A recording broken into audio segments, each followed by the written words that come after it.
இரக்கமுள்ள தேவனை நாம் ஆராதித்துக் கொண்டிருக்கிறோம். நம்மை உருவாக்கினவர் மாத்திரமல்ல, ஏன் நம்ம இதை பார்த்து கொண்டு இருக்கிறோம் சொன்னா, பவுல் சொல்லுகிறான், என் தேவன் தம்முடைய ஐஸ்வர்யத்தின்படி. அப்போ இந்த தேவனை அறிந்து கொள்ளணும். இந்த தேவன் எப்படிப்பட்டவன் சொன்னா, அவர் என்னை உண்டாக்கினவர், என்னை உருவாக்கினவர், என்னுடைய தகப்பன் மாத்திரமல்ல, என்னை அவ்வளவாய் நேசிக்கிறவர். மூணாவது சொல்லுகிற போதுதான் சொல்லுகிறான், அத்தனை இரக்கமுள்ள ஒரு தேவன். சொல்லுகிறான், வியாதிப்படுகிற போது அங்கே சொல்லப்பட்டிருக்கிறது, ஆரோக்கிய குறைவை மாற்றி அவனுக்கு என்னெல்லாம் தேவையோ, கர்த்தருக்கு மகிமை உண்டாகட்டும், அவன் குறைவுகள் எதுவாக இருக்கட்டும், ஆரோக்கியத்திலே குறைவுபட்டு இருக்கிறான், அது நிமித்தம் அங்கே பாடுகள் வருகிறது.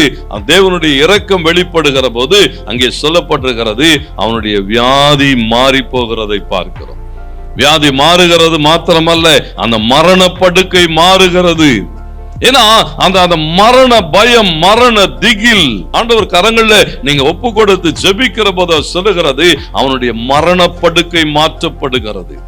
ஆண்டவருக்கு மகிமை உண்டாகட்டும், அவனுடைய துக்கம் மாறுகிறது. அவனுக்கு மாத்திரம் இல்ல, பவுல் சொல்லுகிறான், அவனுக்கு மாத்திரம் இல்ல, அவனோடு கூட சேர்ந்த எல்லாருக்கும் ஒரு பெரிய சந்தோஷம், எல்லாருக்கும் பெரிய மகிழ்ச்சி. ஏன்னா அந்த தேவனுடைய பாருங்க, அந்த இரக்கம் வருகிற போது குறைவுகளோடு கூட இருக்கிறத அப்படியே பார்த்துட்டு இருக்கிற தேவன் அல்ல.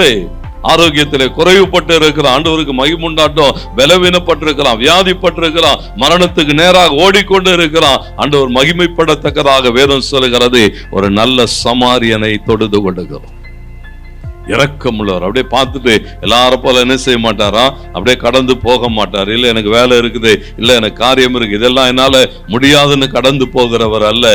வேதம் சொல்லுகிறது, நின்று எல்லாவற்றையும் செய்து அவனை குணமாக்குகிற வரையிலும், அவனுடைய தேவைகள் சந்திக்கப்படுகிற வரையில். அப்போ நம்முடைய தேவனை நாம் சரியாய் அறிந்து கொள்ளுகிற போது, இயேசுவை நீங்க சரியா அறிந்து கொள்ளணும்.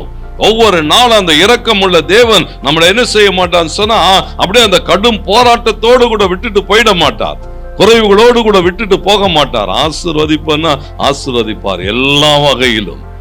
வெறும் பொருளாதாரத்துல மாத்திரமல்ல, சரீரத்துல, தெய்வீக சுகத்துல, பலத்துல, எல்லாவற்றையும். ஏன்னா அங்கே சொல்லப்பட்டிருக்கிறது, ஒரு இரக்கம் உள்ள தேவன்.